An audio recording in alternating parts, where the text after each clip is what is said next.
Uma excelente tarde a todos. Começamos agora a segunda edição do Agricultura BR ao vivo para todo o Brasil nesta quinta-feira, dia 29 de julho. Para você que acompanha o canal do Boi, sempre pelas antenas parabólicas, sistema digital analógico, pela NET Claro TV, também pela Neo TV, TV por assinatura no Paraguai e aqui no Brasil também, pelo portal SBA1.com, portal do agronegócio, notícias, informações, destaques, aquilo que você precisa saber para realizar bons negócios é o portal SBA1.com. Também o Facebook do canal do Boi e todas as dezenas de páginas que levam o nosso programa. Agradeço a todos, obrigado por estarem levando a Agricultura BR. E a partir deste momento está linkada aqui no nosso programa a TV Imaculada, levando a Agricultura BR em sinal aberto no estado do Mato Grosso do Sul. Sejam todos bem-vindos. Começa o programa de hoje falando a respeito de soja e vou falar logo a respeito do que vem acontecendo lá nos Estados Unidos, porque lá nos Estados Unidos, ao contrário do que acontece aqui no Brasil, onde o Centro-Sul tem esse impacto todo da frente fria chegando, lá é o contrário, lá é o calor. As áreas de produção dos Estados Unidos, a área de produção de soja e milho, vão enfrentando um calor de 41 graus, não chove, não tem umidade e tudo isso teoricamente, traz ali aquela especulação de que Estados Unidos não tem condição de produzir essas quase 120 milhões de toneladas que foram previstas pelo Departamento de Agricultura norte-americano no seu último relatório, no dia 12 de julho.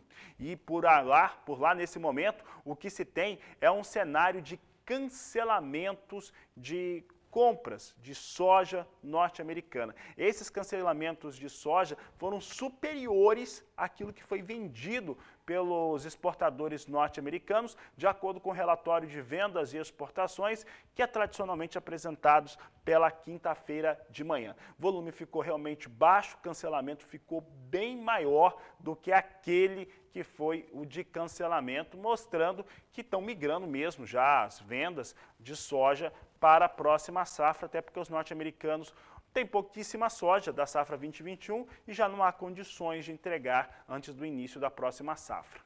Por falar em próxima safra, teve confirmação de vendas de soja dos Estados Unidos para destinos não declarados no volume de 132 mil toneladas para entrega na campanha 2021-2022, é o último destaque que foi enviado hoje pelo Departamento de Agricultura norte-americano na manhã de hoje.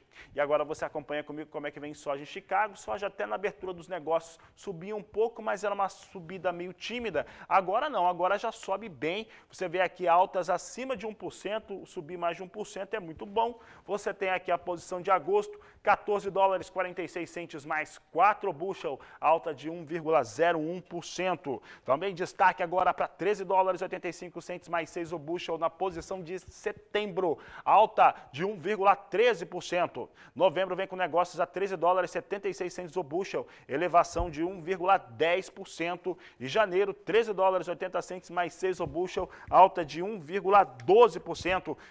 São os destaques que eu destaco agora com soja na Bolsa de Chicago. A soja em alta no dia de hoje, vinha mais devagar no começo da manhã, agora não, agora sobe bem, mais de 1% de elevação. Falamos agora da moeda americana, do dólar comercial, as negociações para a moeda, dólar que vinha perdendo durante o acumulado dessa semana, neste momento perde mais um pouco, estava caindo quase 1%. Vamos ver o dólar, é isso mesmo, ó. O dólar, antes do programa começar, eu estava olhando antes de entrar aqui nos estúdios, vinha com R$ 5,07, agora não, agora já vem com R$ 5,06 baixo. Esse baixo significa o seguinte, que já vai perder esse suporte de 5,06. Provável queda, seguindo em queda, o dólar comercial no dia de hoje. A queda no momento é de 0,98% para a moeda norte-americana. É o que a Agricultura BR destaca neste momento. E daqui a pouco eu vou conversar com o Walter Pulga Jr. para saber um pouco a respeito de por que o dólar vai recuando. O dólar vai recuando nesse momento quase 1%.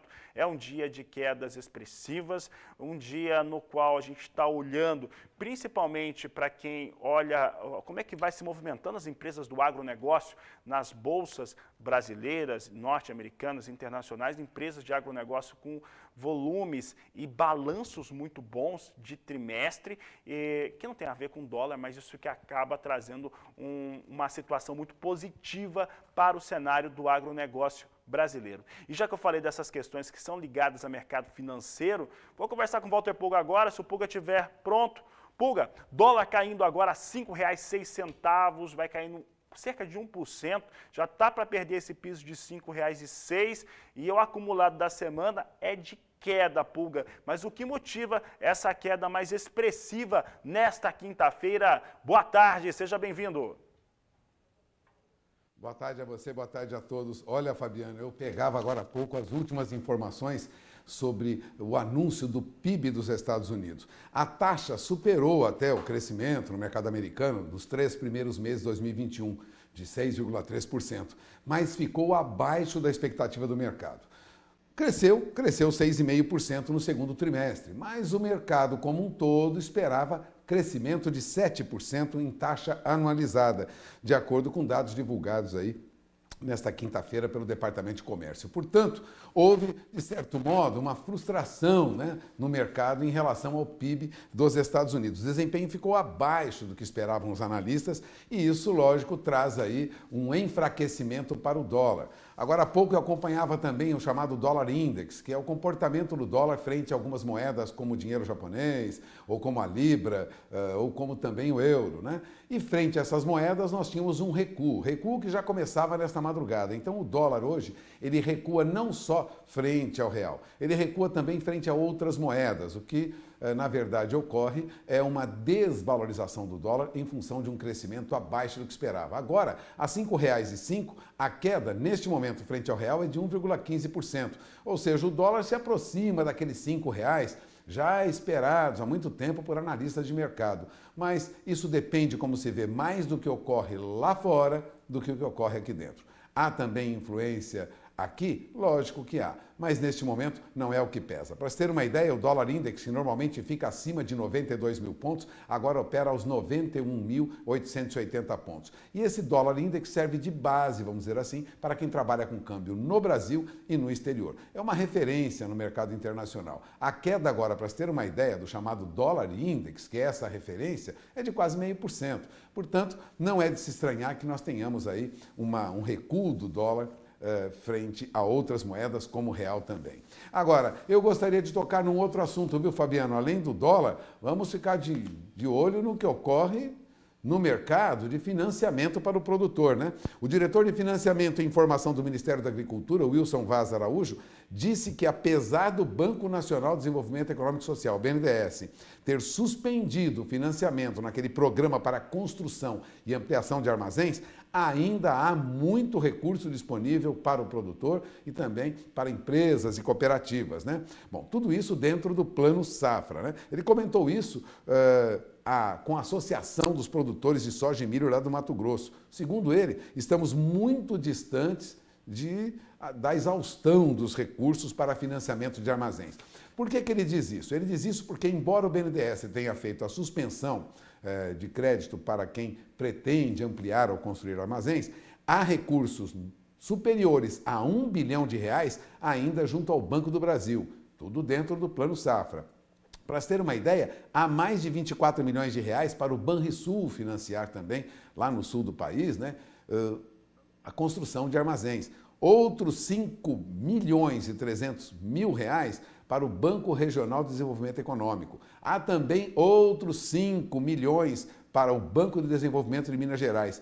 E mais de 780 milhões de reais à disposição na Caixa Econômica Federal. Fora isso, o BNDES tinha mais de 1 bilhão. Portanto, há recursos ainda para quem pretende aumentar, ampliar seus armazéns ou investir na armazenagem de grãos. Recursos não faltam, segundo o Ministério da Agricultura. Portanto, de olho na informação, os recursos não acabaram e os juros variam de 5,5% até 7%.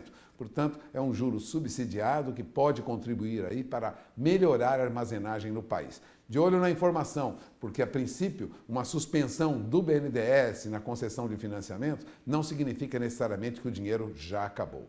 Desta vez, nós temos aí 4 bilhões e 200 milhões de reais disponíveis para quem quer ampliar ou construir armazéns. É com você, Fabiano. Obrigado, Walter Pulga. Uma boa tarde a você. Dando sequência, você acompanha comigo agora como é que vem a referência dos negócios nos portos brasileiros para a soja. A apuração da Grãos Corretora e a referência vem R$ 168,00 a saca de 60 quilos nos portos de Santos e Paranaguá, com entrega no próximo mês. É o que a Agricultura BR destaca aqui em relação aos valores praticados.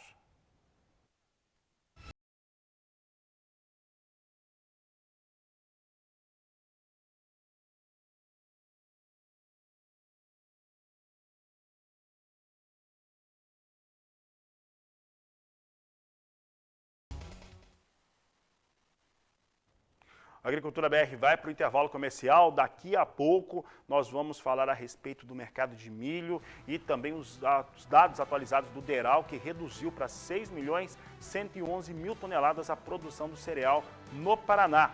Ainda hoje o assunto é café por aqui no Agricultura BR, sobre efeitos climáticos e muito mais. É o que você confere no próximo bloco do programa, que vai para o intervalo e volta já.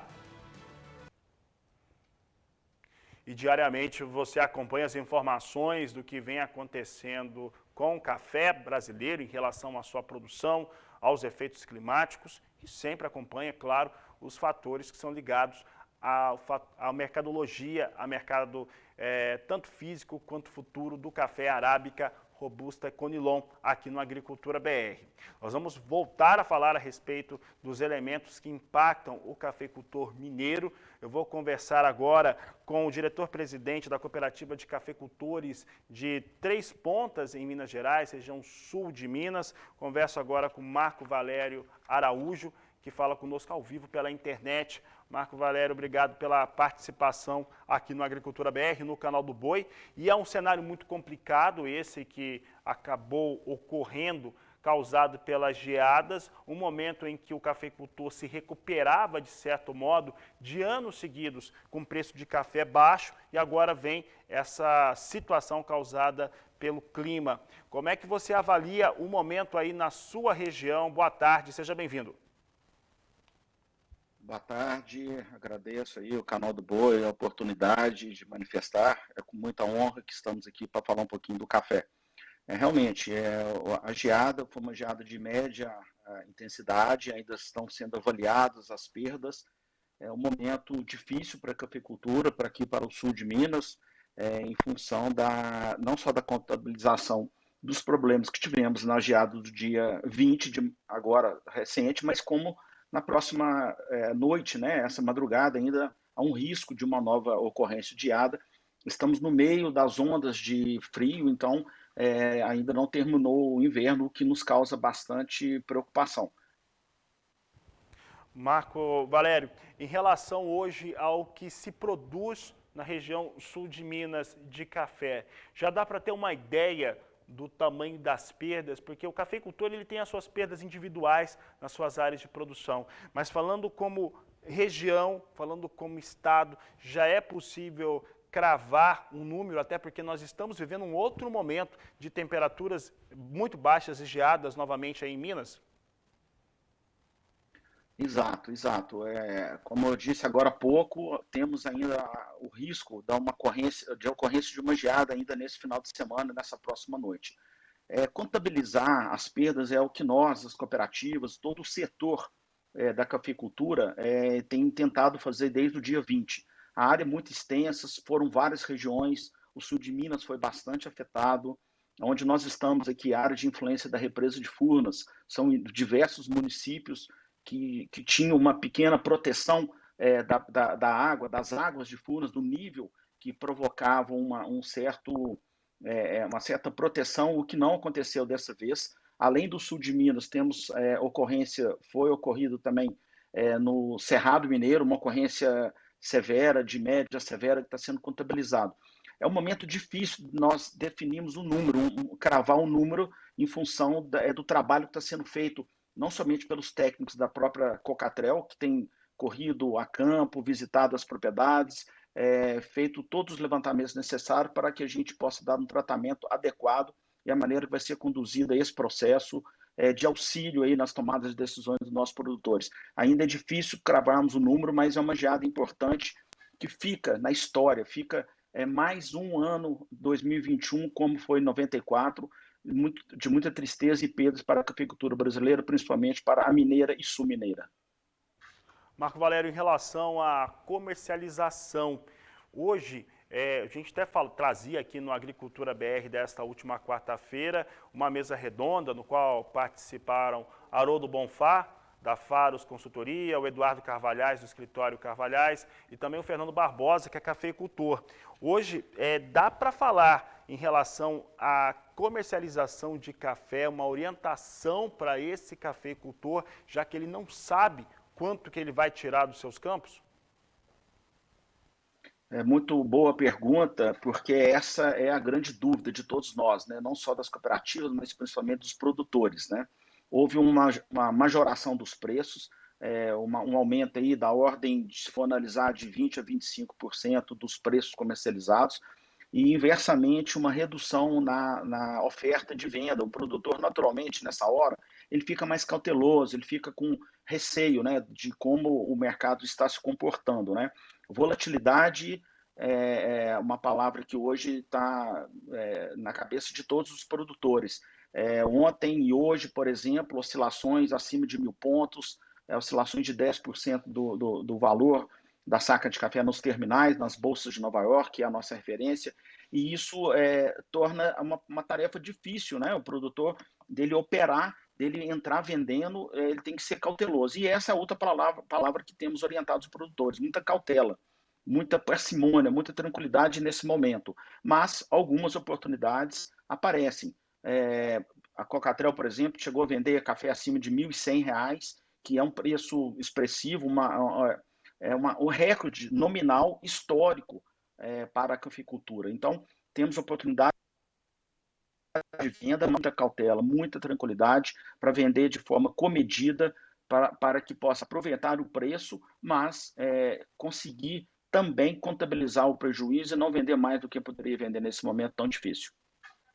Tá certo. Marco Valério Araújo, obrigado pela participação aqui no Agricultura BR, no canal do Boi. Um grande abraço a você e a todos os cafeicultores aí da cooperativa. Um abraço, boa tarde. Muito obrigado, boa tarde, obrigado pela oportunidade. Trouxemos aí essa entrevista com o Marco Valério, falando a respeito da situação da cafeicultura no sul de Minas e, claro, os cooperados que participam da Cocartel. E é importante lembrar que cafeicultores eles têm um nível de impacto diferente, de uma propriedade para outra, ela acabou trazendo um sofrimento diferente para cada área de produção. E é por isso que a área técnica precisa trabalhar o mais rápido possível para diagnosticar como que ficou essas áreas, como estão essas áreas de produção da cafeicultura mineira e com isso ter maior subsídio para conseguir negociar as situações aí que nós temos ainda para conversar sobre essas áreas de produção na cafeicultura de Minas. E eu vou continuar falando a respeito deste assunto, porque agora nós vamos conversar com o representante da Emater, o coordenador estadual da cafeicultura, o Sérgio Braz Regina, que está aqui conosco. O Sérgio Braz, vamos ver se o Sérgio já está aqui. Sérgio está aqui com a gente. Sérgio, obrigado pela participação aqui no Agricultura BR, aqui no canal do Boi. E nós estamos trazendo diariamente a cobertura do que vem ocorrendo por conta dos efeitos de geadas. Aqui a gente fala muito mais sobre mercado do café, mas o que aconteceu aí em Minas na semana passada e o que pode estar ocorrendo com essa nova onda de frio afeta diretamente a comercialização, a oferta e a demanda. Como que a Emater tem conseguido atuar num momento tão complicado para a cafeicultura mineira? Boa tarde, seja bem-vindo.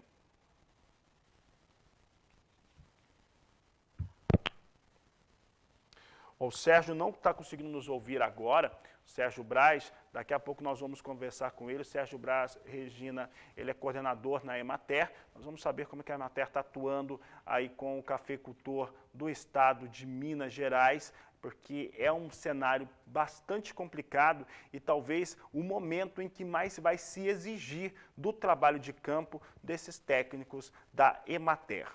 Por enquanto vou falar então do que vem ocorrendo com o mercado. Você acompanha comigo agora mercado do café arábica, mercado futuro, negociação na plataforma Ash Futures, trazendo o café para baixo de $2. Essa situação aqui, esse cenário aqui, ele é assustador, porque ele vem no momento, né, ele vem devolvendo alguns ganhos que ocorreram por conta das geadas na semana passada, para você ver como cai. Vai caindo cerca de 10 pontos aqui nesse momento o café na negociação em libra-peso.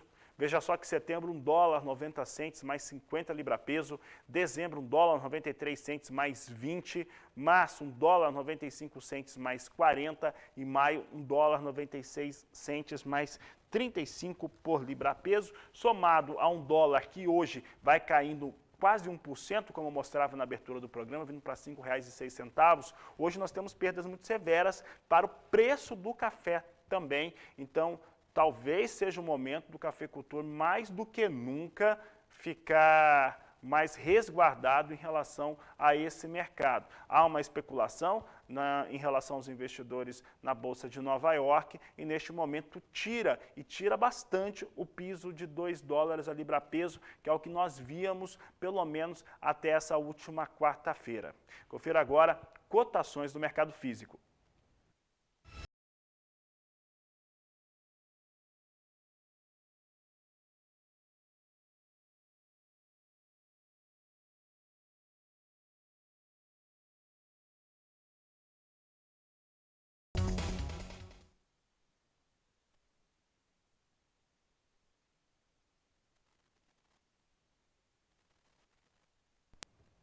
Seguimos falando de mercado de café, agora o mercado futuro do café robusta. O robusta também foi motivado com a arábica, há menos café disponível no mundo, o robusta subia e hoje, como a arábica cai o robusta também na Bolsa de Londres, é uma queda forte de cerca de 3%. O robusta vinha lá já buscando um patamar de $2.000 a tonelada, mas neste momento vai recuando. Veja só que setembro vem com $1.868 a tonelada, novembro $1.883, posições aí com queda em torno de 3%, janeiro $1.869 a tonelada e março $1.863, queda de 2,91%. O café robusta também se valeu dessa quebra no Brasil, dessa possível quebra por conta dos efeitos climáticos nas áreas de café arábica. Com isso, há uma expectativa de se elevar o blender de café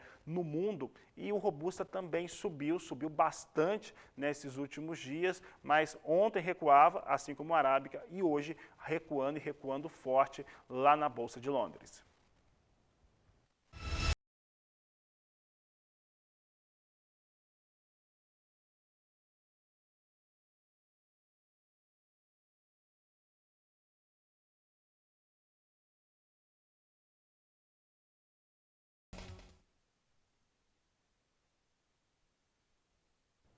E dados brasileiros aqui no país, da Associação da Indústria do Café, mostram que quando a temperatura cai bastante, acaba impulsionando o consumo da bebida.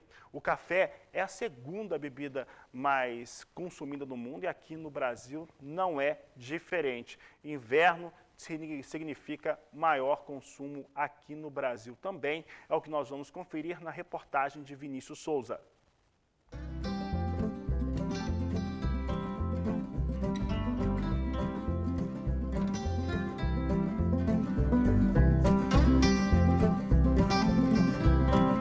Vai um cafezinho aí? Com as temperaturas amenas em muitas regiões do Brasil, é nessa época do ano que o consumo pela bebida fica cada vez maior, sozinho ou acompanhado, para ajudar a aquecer na hora de bater um papo descontraído e até para falar de negócios. O café é sempre bem-vindo. É muito presente também no Brasil, né? Vamos tomar um cafezinho? Já existe aquela expressão, né? Não, a gente vai combinar de conversar, passa lá para tomar um cafezinho, né? Então isso já faz parte da cultura brasileira. Nessa cafeteria, a chegada do inverno era o empurrãozinho que as vendas precisavam para alavancar. E apesar da pandemia, o crescimento do setor não foi inibido. Teve um aumento expressivo até no consumo de cafés especiais, de cafés gourmets. E eu não tenho conhecimento assim, de pesquisas específicas do porquê, mas a gente tem algumas hipóteses. Hipóteses que o Eduardo pode explicar, viu, Karina? Segundo ele, a afinidade do brasileiro com o café contribuiu para isso. Hoje você não tem torrefação no Brasil e não tenha também, entre os seus cafés oferecidos, um café gourmet. Cresceu a febre de cafeteria. O brasileiro café expresso, gostar, outras maneiras de tomar café expresso, como da prensa italiana, da francesa, ou seja, isso difundiu muito. E você tem, inclusive, um consumidor mais fanático, que é esse que vai procurando cafés que eu falo que passam do gourmet, que a gente chama de cafés diferenciados. Além do café tradicional, que já é muito comum na mesa do brasileiro, agora o café especial e o café gourmet também ganham um espaço muito importante. Só nos últimos 5 anos houve um incremento de 48% da procura pela bebida um pouco mais diferenciada. Desses 48%, 10% foram de crescimento só no ano de 2020. E é quando as temperaturas ficam mais baixas que a procura pela bebida aumenta, ganha mais destaque. Mesmo em meio à pandemia, o cafezinho, seja ele gourmet, especial ou até mesmo o tradicional, continuam garantindo um espaço importante na mesa do brasileiro. Aumento que a Andréia, produtora do café gourmet especial lá no estado do Espírito Santo, aprovou. Nos últimos meses, a marca de café que ela criou teve um aumento de quase 10%. Segundo ela, no tempo em que a cafeteria ficou fechada durante a pandemia, a internet foi a sua grande parceira. Forçou a gente a fazer um trabalho bem intenso na internet, de venda, de divulgação. E a gente tem tido bastante sucesso com isso, bastante receptividade. As vendas hoje são feitas em várias partes do país, via internet. E foi um crescimento, uma atividade que sem ela, com certeza, a gente não teria crescido como cresceu durante a pandemia. E para quem precisou se afastar na fase mais intensa da pandemia, com as coisas voltando ao normal, o encontro que há muito tempo não saía, agora é regado de boas risadas e, claro, o famoso cafezinho. No nosso grupo, assim, o momento do café é aquele nosso momento de poder se juntar, conversar, trocar experiência. É o nosso, como é que fala, nosso lazer. Né? Todas as mães, correria dia a dia, trabalho, filho. Então, assim, quando todo mundo fala assim, quero um café, vamos tomar um café. Então, já é meio que a palavra-chave para a gente estar se encontrando.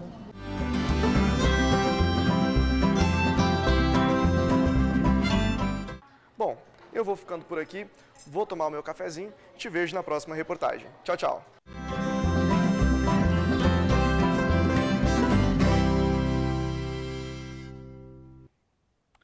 Café é uma bebida extremamente importante no mundo todo. Aqui no Brasil, o café ele tem a sua importância ou a sua relativa importância sobre os aspectos econômicos, culturais e sociais. É por isso que esse elemento da geada ele acaba trazendo um impacto tão grande para todo o Brasil e é um motivo de preocupação, sim.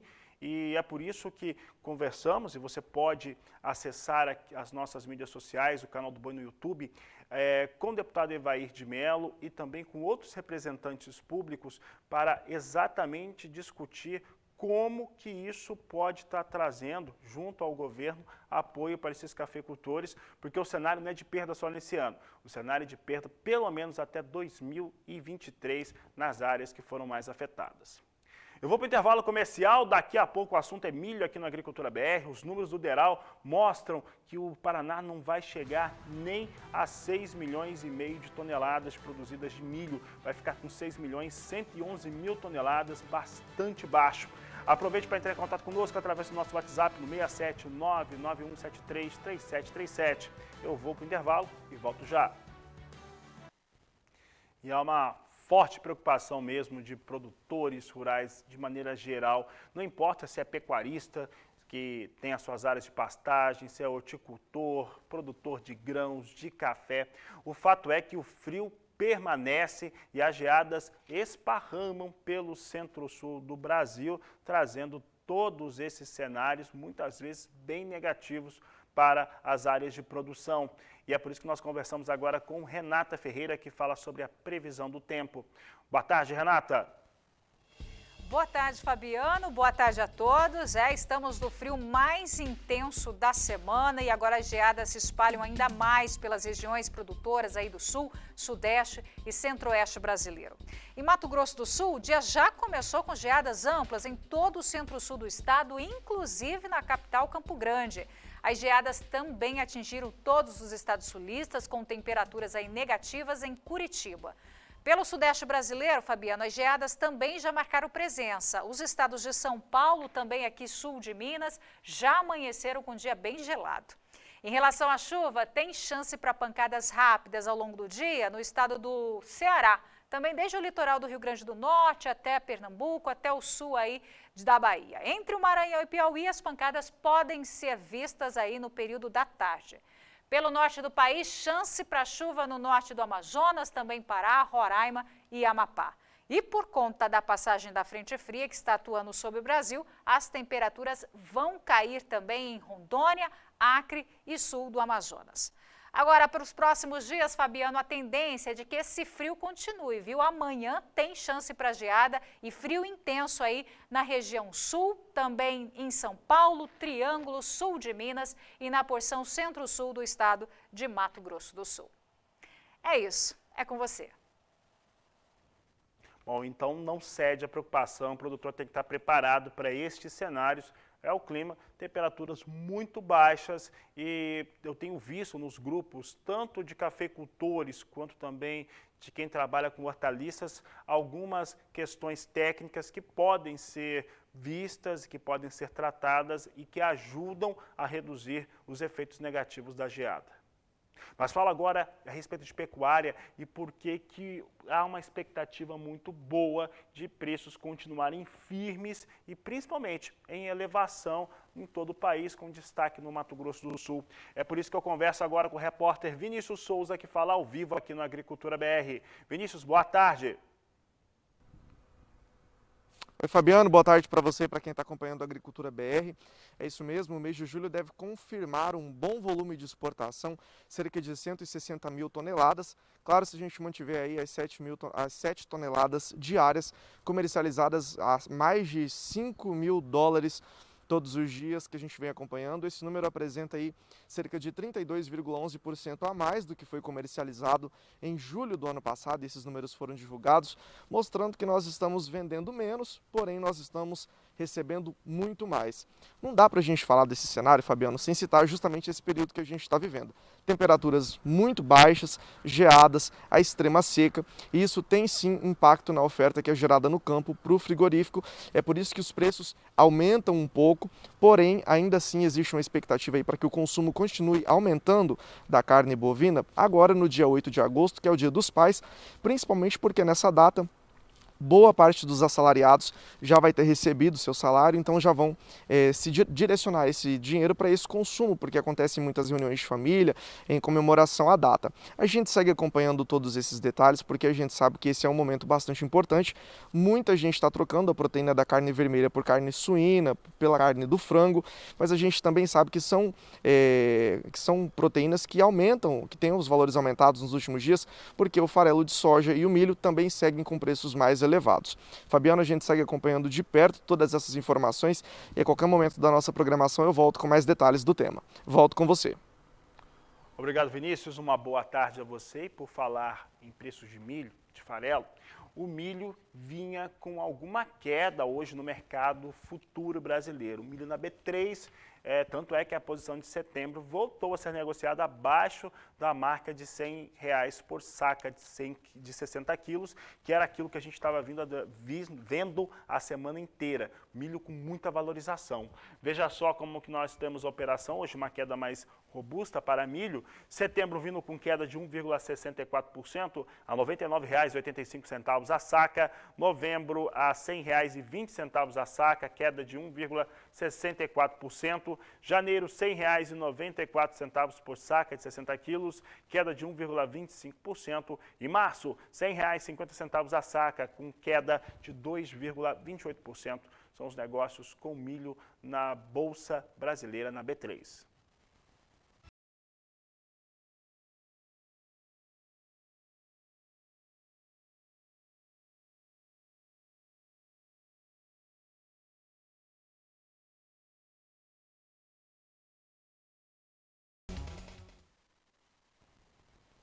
E o Departamento de Economia da Secretaria de Agricultura do Estado do Paraná trouxe nesta quinta-feira, bem próximo ao começo do Agricultura BR, uma atualização da sua estimativa de produção no estado do Paraná.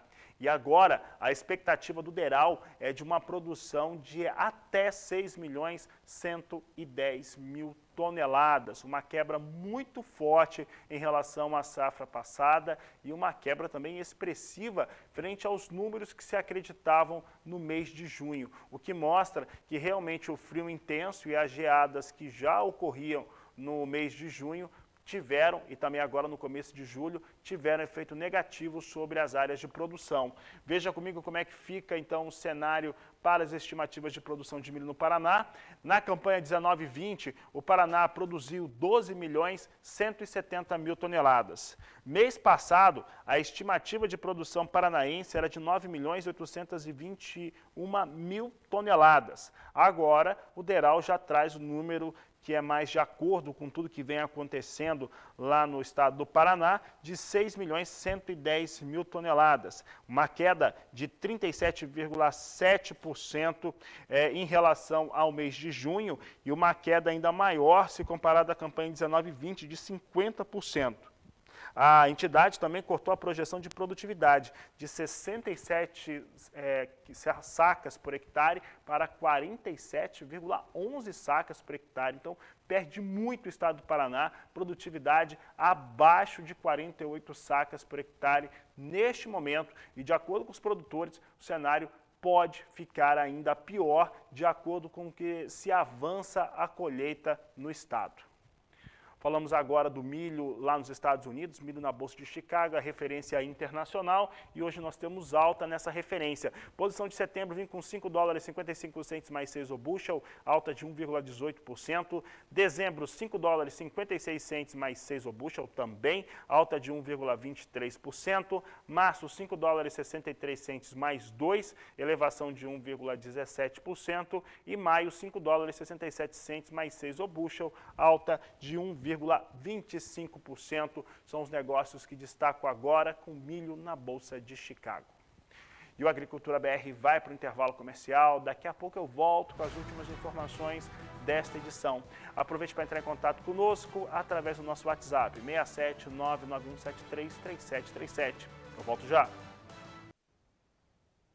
E no interior do estado de São Paulo, os produtores ainda nem terminaram de calcular os prejuízos da última geada e já se preparam para este cenário que vem ocorrendo desde esta última quarta-feira de frio intenso e geadas também. Uma situação que pode causar ainda mais problemas no abastecimento. É o que nós vamos conferir na reportagem de Gustavo D'Angelo. O frio intenso pode impactar negativamente na atividade agrícola e pecuária, causando sérios prejuízos a cultivos e criações. Até mesmo o interior paulista, com seu clima predominantemente quente, registrou temperaturas negativas nas últimas semanas e diversas culturas foram castigadas. Por isso, nós viemos até a CEAGESP de Araçatuba para saber o que foi mais afetado e qual a expectativa com a chegada da nova onda de frio. De acordo com o gerente de operações da CEAGESP, com a última geada, alguns agricultores até deixaram de atender o mercado porque perderam toda a sua produção. Faz muitos anos, que a gente não ouve falar em geada e que estragou a mercadoria na roça junto ao produtor. E hoje, a conversa, esse ano, a conversa está sendo bem diferente. A semana passada teve já uma primeira geada e a gente, inclusive, perdeu até permissionário, que ia começar com um produtor mesmo, que ia começar com mercadoria, e desistiu porque queimou toda a mercadoria dele aqui na região de Birigui, Brejo Alegre, e aí ele não ia ter condições de vir aqui e trazer mercadoria, por falta de mercadoria. Entre as produções mais afetadas na região estão as hortaliças, que são mais sensíveis às intempéries climáticas. Só que até as culturas consideradas mais resistentes sofreram danos com a geada. A maior que perdeu mesmo foram as hortaliças, né? E depois vem o limão também, teve aqui na região de Jales, também teve queima também das folhas, dos pés de limão.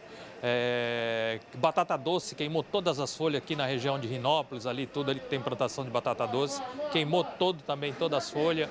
Então todas as culturas poderá ser afetada. E se vier mesmo essa geada que estão prevendo aí agora para esse final de semana, a tendência é de a gente perder muita mercadoria para vir aqui para o Ceasa. Vanderlei lembra que alguns produtos já estão em falta. E se confirmada a próxima onda de frio, o abastecimento pode ser ainda mais comprometido e, consequentemente, significar um impacto muito grande nos preços de alimentos para o consumidor. Não é falta total, tá? É parcial ainda, porque não deu ainda total. Não foi em todos os lugares que geou e não é total ainda. O tomate, que o pessoal ainda está buscando, mas já afetou também uma parte até do tomate. Mas ainda a mercadoria está vindo normal. Frutas ainda está vindo normal, tá? Ainda não deu para a gente sentir ainda uma forte